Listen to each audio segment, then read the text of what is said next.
So last fall I ended up doing a video when I went up and got the quad off the property, and if you watch that video, you know we had some mice in the airbox here.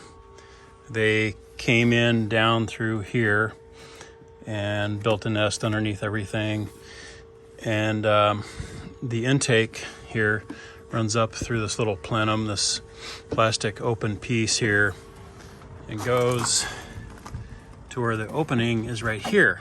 And believe it or not, those mice found their way all the way up from the bottom to go into that little hole to find a place to live.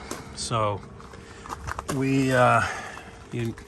of you may know that I run a little bit of a 3D printing and laser engraving business, and so I designed this blocker out of plastic.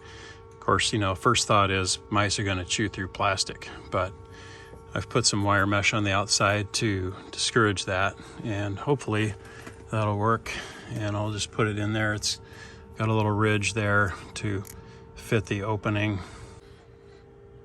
All right, so there it is. Sometimes we make things just a little bit too precise. I had to use a screwdriver to kind of push it in over the lip, but it's tight and it's not coming out. So that'll keep the mice out of the hole in the airbox there.